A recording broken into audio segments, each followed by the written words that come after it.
इस वीडियो के माध्यम से जो मैं चीज़ बताने आपको जा रहा हूँ, इसका पता आपको नहीं होगा, ना कहीं सुना होगा और न ही इसके बारे में जानने की कभी इच्छा व्यक्त की होगी आपने। वो क्या चीज़ है? तो आज का दिन धनतेरस, धन त्रयोदशी। मैं यह बात इसलिए दावे के साथ कह रहा हूँ क्योंकि इसको आप लोग या बहुधा लोग धन्वंतरी जयंती के रूप में जानते हैं। यह तो अवश्य जानते हैं कि आज धन लक्ष्मी की पूजा होती है, लेकिन इसके पीछे कारण क्या है, इसकी कथा क्या है, यह कहाँ से आया, इसको यह किसी को नहीं मालूम। सिर्फ धन्वंतरी का जन्म आज के दिन हुआ था, बस यही मालूम है। आज के दिन धनत्रयोदशी, धनतेरस क्या मतलब, कैसी पूजा, क्या कहाँ से आया? तो कभी भी लक्ष्मी की पूजा कीजिए। लक्ष्मी देव, माता लक्ष्मी तो हमेशा रहती हैं, हमेशा पूजा कीजिए। आज के दिन धन लक्ष्मी की पूजा करने का क्या मतलब, क्या अर्थ, किसी को पता नहीं होगा। देखिए, मैं बता दूं विशेष बात आपको कि आज के दिन धन लक्ष्मी की पूजा करने से अवश्य धन प्राप्त होता है। इसमें न कोई संदेह है, न कोई दो राय है, बिल्कुल नहीं। अब इसके बारे में जो जानकार थे, देखिए ऐसा है कि जो मंत्र करता थे, मंत्र करने वाले ऋषि मुनि महानाचार्य, उन लोगों ने तो कुछ नहीं छिपाया, कुछ नहीं छिपाया, सब बताया। किंतु जो ज्ञान दैत्याचार्य दानवों के पास, यवनों के पास था, उन लोगों ने इसे मनुष्य से छिपा लिया, नहीं बताया। मैं इसकी कथा आपको बता रहा हूँ, किंतु यह किस तरह से नहीं बताया, इसके पीछे क्या कारण या कैसे कैसे इसके पीछे क्या कारण हो सकता है। देखिए, एक बार नारद जी को मोह हो गया, मैं यह कथा बढ़ाना नहीं चाहता हूँ, नारद जी को मोह हो गया था और उस मोह को तोड़ने के लिए भगवान विष्णु ने माया रची थी। रामचरितमानस में आया हुआ है, कोई पढ़ लेगा, शिलानिधि राजा का आख्यान आया है। तो उसमें भगवान ने क्या किया था कि नारद जी को बंदर का रूप दे करके और राजा के स्वयंवर में भेज दिया था। तो वहाँ पर कैसे कैसे नारद जी का मोह भंग हुआ था। खैर, इसके पीछे पहले ये है कि नारद जी को ये मोह हुआ क्यों था। ये नारद जी ऐसा हुआ कि वो आए, शिलानिधि राजा के दरबार में आए, उनके राज में घूमते घामते राजा ने उनकी आओ भगत करके, पूजा अर्चना करके और अपनी बेटी का भविष्य जानने के लिए उनका हाथ दिखाया। नारद जी ने हाथ देखा, सब कुछ देखा, उन्होंने देखा कि अरे ये तो महालक्ष्मी है, इसके से जो शादी करेगा वो तीनों लोगों का स्वामी होगा, ये तो अद्भुत शक्तिशालिनी और प्रतिष्ठा ख्याति वाली महान देवी है यह तो नारद ने क्या किए कि शिलानिधि राजा को सब कुछ उसके गुण बता दिए, एक चीज़ वह छिपा गए। क्या चीज़? तो जिसका विवाह इसके साथ होगा वह तीनों लोगों का स्वामी होगा। अब वो सोचे कि अगर ये चीज़ मैं बताता हूँ तब तो ये कोई भी झगड़ा करके भी, लड़ाई करके भी इसको जीत सकता है, शादी कर सकता है, यह चीज़ मैं नहीं बताऊँगा। और यह उसके महत्व को, उसके हाथ में छिपा हुआ जो रहस्य था भाग्य में, उसको उन्होंने छिपा दिया नारद जी ने। और यही कारण पड़ा कि जा करके भगवान विष्णु के पास उन्होंने उनका सुंदर रूप मांगा ताकि स्वयंवर में वो लड़की को वर्ण कर सके। तो भगवान ने इनका मोह तोड़ने के लिए इनका मुंह ही बंदर का बना दिया। आज तो जो भी हो, कथा लंबी है।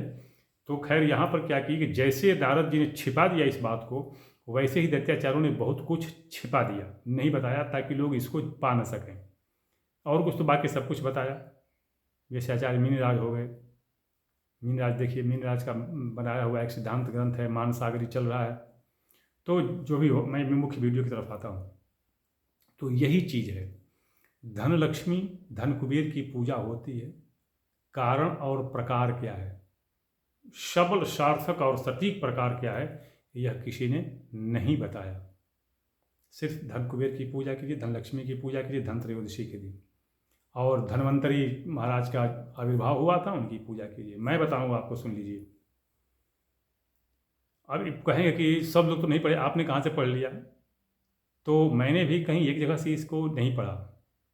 रुद्रावलयम एक कन्नड़ ग्रंथ है, और इसी नाम से एक और ग्रंथ है तमिल भाषा में, रुद्रावलयम नाम से।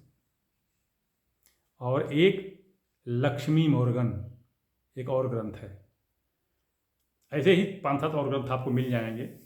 हो सकता है संस्कृत भाषा में भी इसके ग्रंथ हों, लेकिन संस्कृत भाषा में बता दूँ आपको कि आर्ष पद्धति में बताया गया है। वेद मंत्रों के द्वारा बताया गया है, तांत्रिक पद्धति से या और किसी पद्धति से नहीं बताया गया है। ये चीज़ यवनों के ग्रंथों में मिलेंगे जो उन्होंने छिपा करके रख दिया है। अब मैं इसको बताता हूँ आपको, इसका कई जगह से इकट्ठा करने के बाद ये गुत्थी जुड़ी हुई है। तो क्या हुआ कि समुद्र मंथन हो रहा था।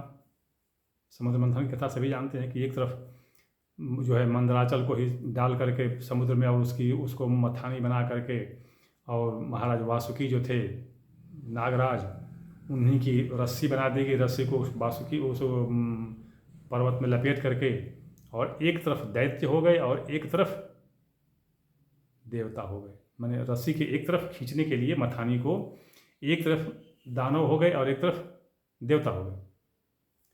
तो पूंछ की तरफ तो क्रमशः पूंछ जो है पतली होती जाती है। तो राक्षसों ने झगड़ा करके मुंह की तरफ ले जाकर, उधर मोटा रहेगा पकड़ने के लिए और खींचने में आसानी रहेगी। लेकिन उनकी बुद्धि उस समय काम नहीं की कि ये इनका मुंह खुलते इधर जहर निकलेगा तो हम असमर्थ हो जाएंगे। उनको ये ध्यान नहीं रहा, उनको ये ध्यान रहा कि खींचने में आसानी रहेगी। अस्तु जो भी हो, तो मुंह की तरफ हो गए दानव और पूंछ की तरफ हो गए देवता। भयंकरतम वेग से मंदराचल को घुमाया गया। इतना वेग से घुमाया गया कि समुद्र जो है खौल उठा। उसके जल से विद्युत तरंगें और अग्नि प्रवाह निकलने लगा। समुद्र फेन से भर गया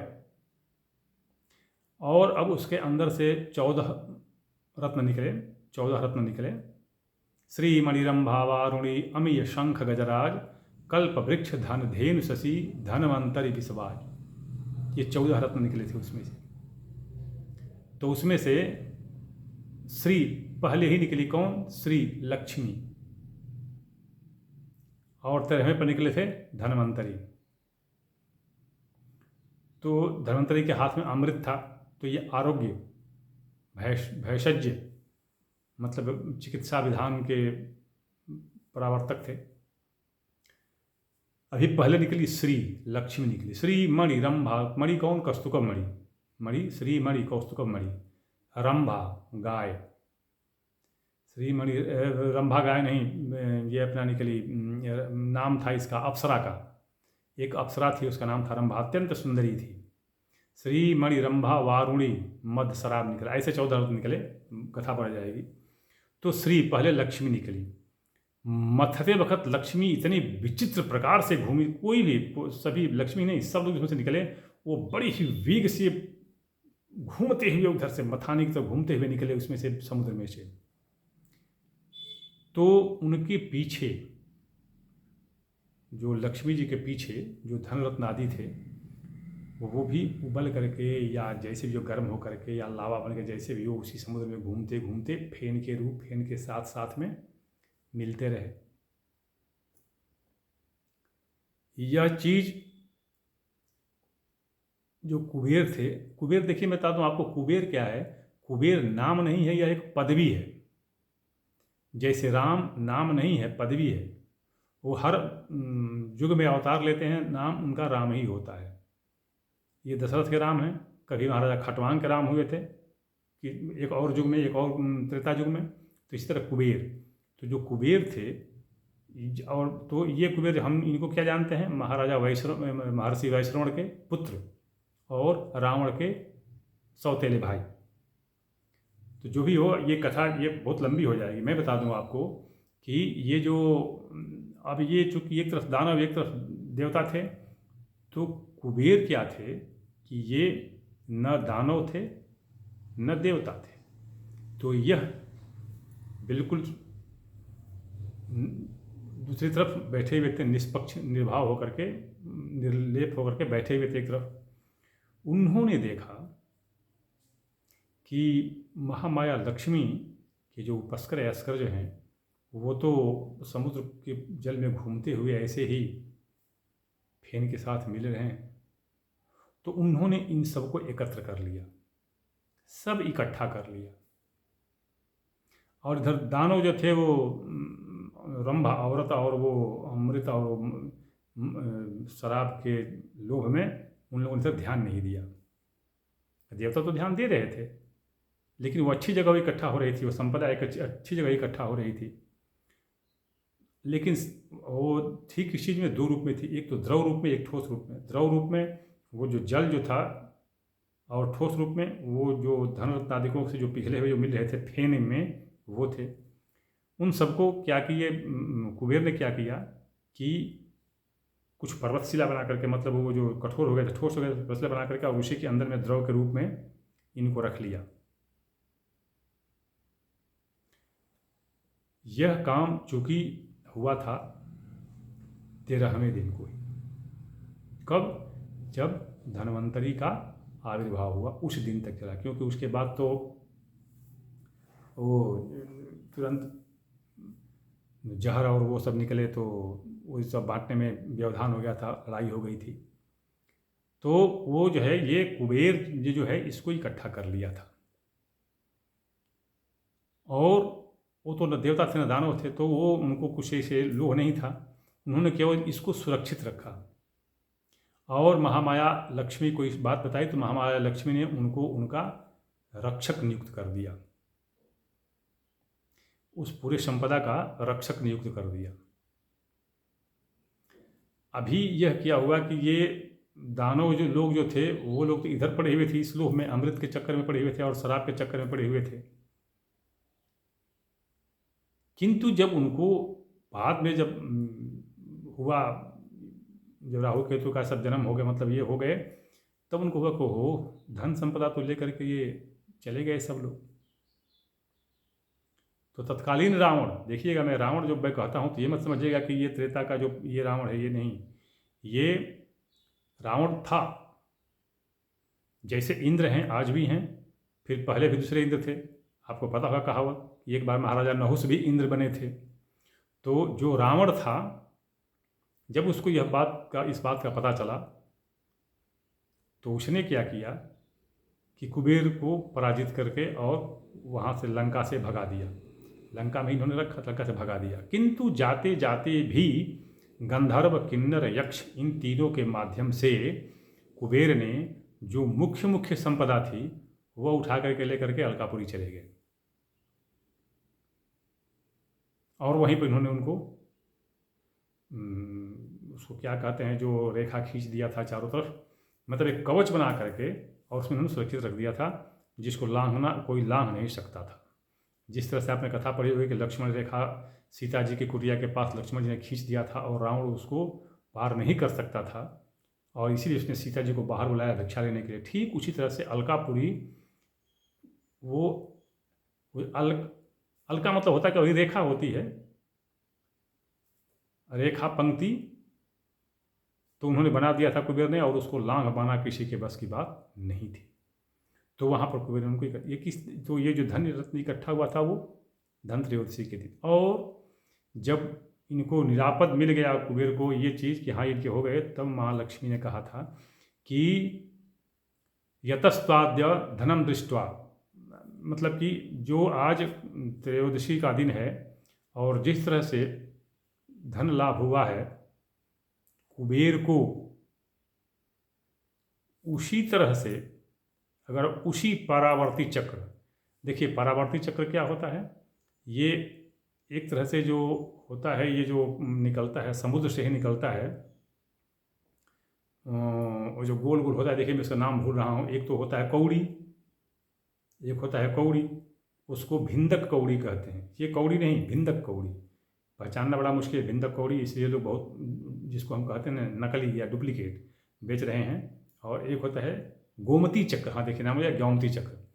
तो गोमती चक्र जो है ये अलग है, और परावर्तक जो है वो अलग है, उसको परावर्ती चक्र कहते हैं। ठीक गोमती चक्र के समान ही होता है, बिल्कुल गोमती चक्र के समान ही होता है, जल्दी कोई पहचान नहीं सकता। पहचानने का एक ही तरीका है कि अमोनियम नाइट्रेट, अब अमोनियम नाइट्रेट कह दिया तो सब गड़बड़ हो जाएगा, मतलब यही एक द्रव पदार्थ है जिसको उससे डाले पता चलेगा कि हाँ ये, क्योंकि अगर असली होगा तो उससे धुआं निकल जाएगा, इसलिए होगा तो धुआं निकल जाएगा, और नहीं नकली होगा, कोई और पत्थर होगा तो कुछ नहीं, वो केवल पढ़ के थोड़ा सा दाग रख के हो जाएगा। तो जो एक परावर्तक चक्र होता है और एक गोमती चक्र होता है, गोमती चक्र अलग है, परावर्तक चक्र है। उसी तरह से ये कौड़ी अलग है और भिंदक कौड़ी अलग है। तो ये कौड़ी और ये चक्र परावर्तक चक्र और भिंदक कौड़ी, कपर्दिका कौड़ी कहता हूँ, कपर्दिका कहते हैं। तो इन दोनों को लेकर के, ये माँ लक्ष्मी कहा, इन दोनों को लेकर के कार्तिक कृष्ण त्रयोदशी को, इन दोनों को लेकर के और उसके बीच में या उनके ऊपर, मतलब चारों तरफ वो होना चाहिए, परावर्तक चक्र और भिंदक कौड़ी, इन दोनों के बीच में जो मेरे विग्रह को, विग्रह मतलब अब चाहे लक्ष्मी श्री यंत्र हो, लक्ष्मी यंत्र हो, या कौन जो भी यंत्र हो, लक्ष्मी की साकार मूर्ति जो भी हो रख करके, और जो महाबीजक यंत्र, इसको महाबीजक यंत्र के साथ पूजन करेगा। ओम श्रीं श्रीं श्रीं ह्रीं ह्रीं ह्रीं महालक्ष्म्यै नमः। सीधा ओम श्रीं श्रीं श्रीं ह्रीं ह्रीं ह्रीं महालक्ष्म्यै नमः। इस मंत्र से जो पूजन करेगा इन दोनों के बीच में रख करके, उसको धन संपदा लक्ष्मी का अवश्य लाभ होगा। इसमें कोई दो राय नहीं है। आप इसको इसी धन त्रयोदशी पर आप इसको आजमा लीजिए। एक चीज़ और है, मैं ये वीडियो तो खैर इस कथा को कहने के लिए बनाया ही था। सबसे बड़ा कारण क्या है इस वीडियो को बनाने का, कि ऐसा अवसर कब आता है, ये हर धन त्रयोदशी को नहीं आता, आता होगा, धन त्रयोदशी नहीं आता।